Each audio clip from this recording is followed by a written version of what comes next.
Elizabeth Taylor said being attacked by the Vatican over her affair with Richard Burton made me vomit. Hello everyone, welcome to my channel. Elizabeth Taylor's affair with Richard Burton was condemned by everyone, including the Vatican. Taylor, who was married 8 times to 7 men, is the subject of a new HBO documentary, Elizabeth Taylor, The Lost Tapes. This film details her life and loves in her own words from a recently discovered series of candid interviews. In the documentary, Taylor described how her love affair with Cleopatra co-star Richard Burton brought on a blistering attack from the Vatican. She said Cleopatra. During her marriage to husband number 4, pop singer Eddie Fisher, Taylor fell in love with Burton. The press exposed their on-set affair in 1962, shortly after Fisher separated from his wife Debbie Reynolds to marry Taylor. At the time, Burton was married to his first wife, Sybil Williams. Taylor admitted, "My father called me a whore. I met such opposition from everyone." In an open letter in the Vatican City's weekly newspaper, Taylor was charged with erotic vagrancy for sleeping with Burton while still married to Fisher. The Vatican decried this insult to the nobility of the hearth. According to the book Furious Love, Congresswoman Iris Faircloth-Blitch called on Congress to make Miss Taylor and Mr. Burton ineligible for re-entry into the United States on the grounds of desirability. Congressmen in New York and North Carolina agreed, blaming the nation's moral slide on the affair. Taylor recalled erotic vagrancy. Taylor and Burton were determined to stay together. Burton and Williams parted ways in 1963. Taylor and Fisher called it quits in 1964, the same year she married Burton. When asked if she felt guilty about publicly leaving Fisher for Burton, she replied, "Oh, yes.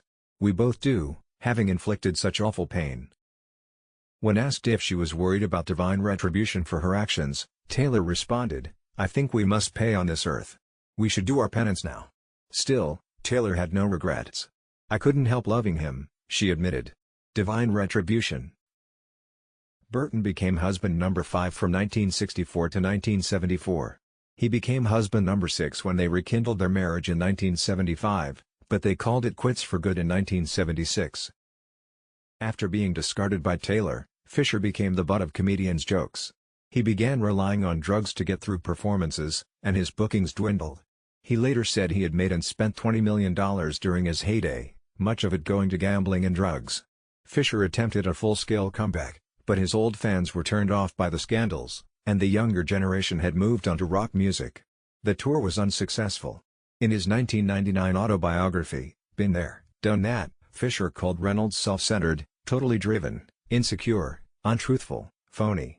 He claimed he abandoned his career during the Taylor marriage because he was too busy taking her to emergency rooms and cleaning up after her pets, children, and servants. Both ex-wives were furious, and his daughter Been There, Done That, actress Carrie Fisher, threatened to change her name to Reynolds. Fisher died in 2010 at age 82. Earlier this year, author Roger Lewis's book, Erotic Vagrancy, was published. It explores the hated love affair between Taylor and Burton that resulted in 2 marriages and 2 divorces. They were in their reality of lust, Lewis explained. They would sneak off for dirty weekends. Lewis claimed that whenever Burton thought, "I've got to get back to Sybil, this is getting ridiculous," Taylor would have an overdose. Meanwhile, Eddie Fisher was trying to control her, and she hated that. She didn't want anyone telling her what she could or couldn't do, it was just chaos. The couple loved and fought hard. Lewis said Taylor gave Burton the terrors, which he documented in his diaries. Their fights were physical, Lewis claimed. The terrors. The relationship was doomed. Taylor's addiction to pills and Burton's alcoholism contributed to their divorce in 1974 after 10 years of marriage. Taylor soon called Burton and asked him, "Do you think we just made a terrible mistake?" They remarried the following year and called it quits for good less than 12 months later. Lewis said the pair remained the loves of each other's lives. Taylor once said, "I was still madly in love with him until the day he died." Burton died suddenly from a cerebral hemorrhage in 1984. He was 58. Elizabeth Taylor didn't go to the funeral because she thought it would attract too much publicity and would be inappropriate, said Lewis.